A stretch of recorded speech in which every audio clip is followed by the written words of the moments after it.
Assalamualaikum semua. Okay, ini saya nak share dengan you all pasal Microsoft Planner. Memandangkan ramai di antara kita mempunyai tas-tas yang berterusan macam tu. So ramai yang minta saya share bagaimana nak organize dia orang punya task ataupun projek menggunakan Microsoft Planner sebagaimana kami gunakan dalam micro credential punya projek. So kelebihan Microsoft Planner ni, kita boleh collaborate dengan kita punya teams, kita boleh add file, add foto, link, kita boleh buat checklist dengan task, kita boleh preview picture task, kita boleh add comment, update progress, kita boleh put flag ataupun placing flag kepada task-task yang penting dan urgent.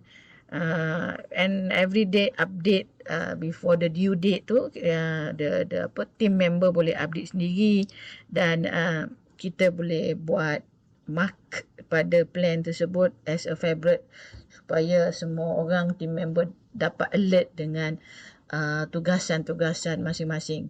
So ini adalah logo Microsoft Planner. Macam mana kita nak dapatkan dia?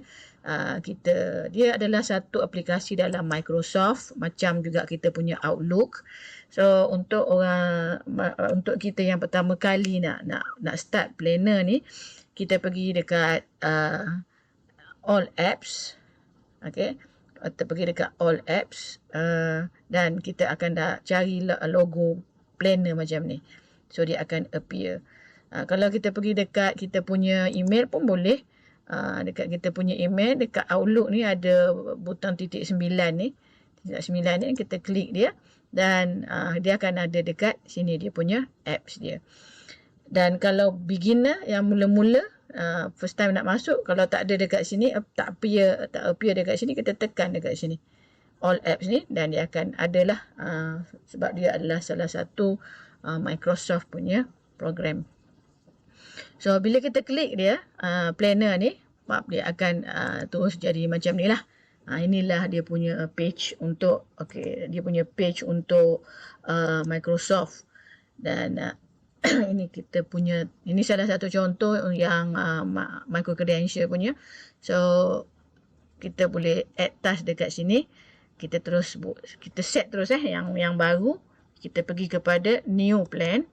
Dan kita namakan nama projek kita. Contoh nama projek kita manual procedure, saya short form, okay? Manual procedure. Okay. So kita dari segi privacy, kita nak private dia di mana hanya member saja yang boleh see the content dan boleh update the progress. Meaning orang yang bertanggungjawab kepada task tersebut atau terlibat dalam task tersebut. Dan kita create plan. Lepas kita create plan, lepas kita create plan, dia akan jadi macam ni, kosong lah macam ni. Ni nama kita punya projek tadi, manual procedure, contoh kat sini MP. Dan ini task-task yang kita boleh sebagai ketua kepada projek tersebut, kita boleh tulis terus task-task yang sepatutnya kena buat. Dan kita nak assign kepada siapa tu, kita pun boleh set terus kepada nama yang telah kita add sebagai team member. Meaning kita kena add team member dulu. Dekat sini kita add team member. Lepas buat topik dia, kita add team member. Contoh dekat sini saya letaklah nama siapa team member Anissa Madesa. Okey, kita add team member. Nampak tak? Kita nak add siapa lagi? Kita add Masno Saloni dia punya email. Kita klik. So katalah manual procedure ni ahli dia ialah ni dua orang ni, Anissa dan juga Masno Saloni. Dan saya ni sebagai orang creator yang ataupun yang organize projek ni, saya yang akan memberi task kepada team member ataupun ketua-ketua projek lah. Dan apabila kita dah setkan team member, barulah kita setkan. Kita kena plan untuk capai projek ini, apa fasa-fasa yang perlu dilalui. Setiap fasa tu kita boleh createkan dekat add new bucket. Contohnya katalah fasa untuk menu prosedur ni satu kena apa ni kena buat apa ni prosedur shooting. Okey, shooting. Okey. Lepas tu katalah ada fasa apa lagi? Fasa recording. Okey. Dan ada fasa apa lagi? So kita straight akan fasa-fasa ni. Okey. Apa untuk kita achieve project tu full, apa fasa-fasa yang kena lalui dan kita nak assign siapa. Dan kita boleh bagikan tugas supaya kita nampaklah dalam kita punya planner ni siapa yang dah dapat tugas, siapa yang belum dapat tugas. So contohnya task pertama untuk shooting, untuk dapatkan shooting punya ni kita pun tulis appointment dengan UKAS. Contoh, okey, appointment dengan UKAS. Kita set date. Okey, untuk shooting kita kena appointment dengan UKAS. Kita set date. Katalah ini 8. So dia punya due date ialah hari Jumaat ni 10 hari bulan. Dan kita nak assign siapa? Kita nak assign team member kita akan automatic keluar bila kita tekan dekat button assign ni, akan keluar. Contohnya kita nak assign, katalah nak assign kat Masno. Kita klik Masno. So task ni adalah untuk Masno. Dia di bawah fasa mana? Contohnya fasa shooting.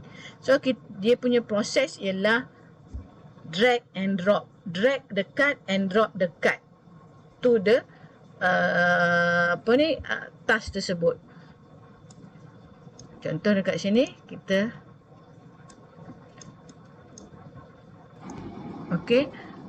drag and drop. So dia appointment dengan UKAS ni di bawah fasa assign shooting. So kita tarik je, drag and then kita drop dekat fasa ni, fasa shooting. So person in charge dia yang ni. Okay. So kita add task lagi. Kalau kita nak add task dekat sini pun boleh. Okay. Contohnya fasa recording. Contoh kena prepare mic. Prepare mic. Mikrofon. Untuk recording dah dapat appointment 10 hari bulan kan. So kita pun set lah kata 12 hari bulan kena prepare mic. So siapa kita nak assign, kita klik kata sini contoh Puan Anissa. So kita drag. So add task.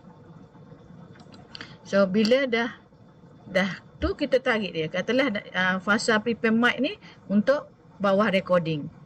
Okay. So kita tahu dalam setiap fasa ni, setiap fasa shooting, fasa recording dah ada orang yang bertugas.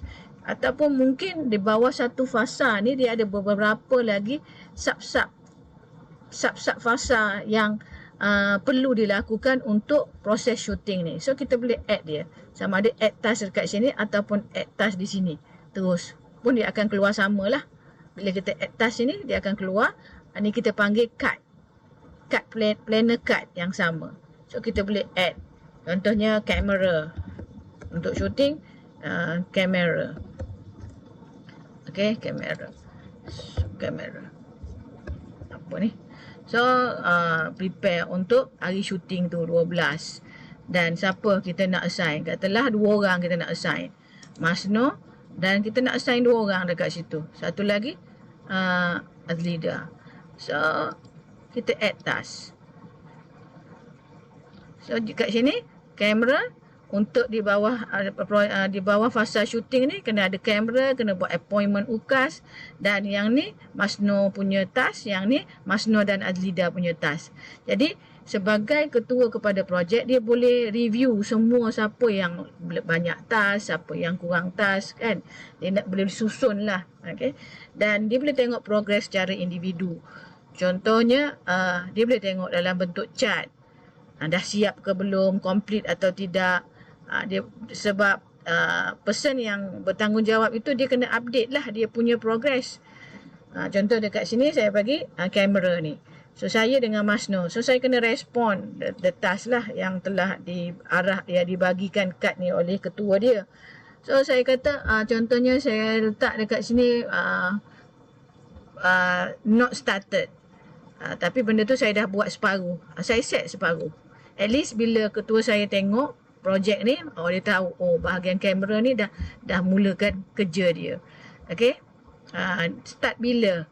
Okey, dia dah start awal. Dia dapat arahan pada berapa hari bulan tu, dia dapat arahan tu macam mana, alert dia punya tu, dia punya notification.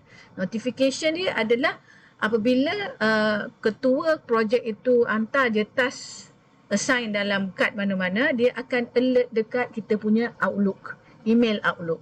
So bila kita buka email, kita nampak Microsoft Planner, meaning ada task baru yang telah dimasukkan untuk kita laksanakan. So sebagai orang yang bertanggungjawab kepada task tu, saya dengan Mas Noh ni kena update lah supaya ketua saya tahu saya di peringkat mana, dan saya boleh letak notes dekat sini. Okay, saya letak notes. Letak notes, saya kata kamera, contohlah kamera rosak.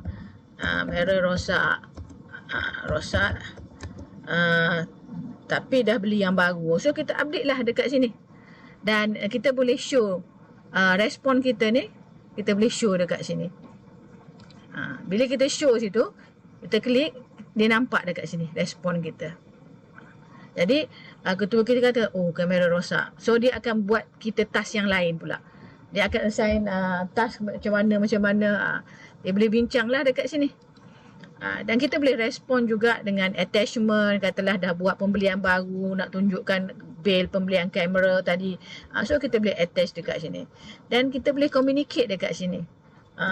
Contoh Mas Noh, kita cakap lah Mas Noh yang buat pinjaman kamera.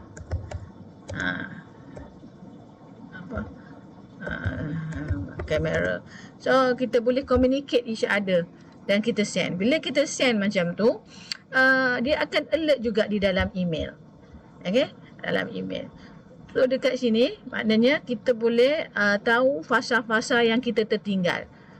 Mana yang kita tak siap lagi, dan macam mana pergerakan teamwork setiap kumpulan tersebut, slow ataupun kita ketua tu akan push dengan task-task yang berterusan menyebabkan projek itu dapat capai dengan jayanya lah. Macam tu. Dan sebagai ketua projek, dia boleh review setiap pencapaian completion of the task tu. Sama ada banyak yang late ke, banyak yang complete ke, macam ni, banyak yang, contoh yang tadi banyak yang tak start lagi. Tapi bila kita tengok, saya ambil contoh dekat sini yang micro credential, nampak yang in progress tu, completed tu banyak. So ini dia akan memberi satu motivate lah kita bila kita tengok progress. Kita boleh juga tengok progress secara individu. Anisah macam mana, Azlida macam mana, Mas Noh macam mana. Contoh dekat sini, medium, biru ni medium. Anisah not started. Okay. So dari situ kita boleh tahu, kita boleh motivate lah kepada staff-staff yang agak-agak, ataupun kita boleh tanya apa masalah bagi staff yang tak boleh nak melaksanakan task dia tu. Kita tahu mesti dia facing dengan problem. So kita boleh tanya dia, at least kita boleh tolong selesaikan masalah-masalah dia. Dan ini schedule yang secara monthly lah, yang kita nampak pergerakan kita punya staff. Okay, saya sangat laju sebab saya menggunakan Screen-O-Matic yang free. Jadi saya ada 15 minutes untuk menjelaskan benda-benda ni. So saya harap dapat membantu kepada mereka yang tanya macam mana nak buat MP ni bagi tim yang praktikal tadi, bagi tim manual procedure. So saya harap boleh mula create benda ni, dan ada apa-apa masalah boleh je tanya saya bila-bila masa sahaja. Saya minta maaf kalau ni tak sempurna, sebab saya kesian sangat dengan mereka yang tak ada ruang untuk nak belajar hands on dengan saya. Saya buat yang ni dulu. Saya harap dapat membantu. Nanti kalau saya prepare elok-elok saya buat video yang lain yang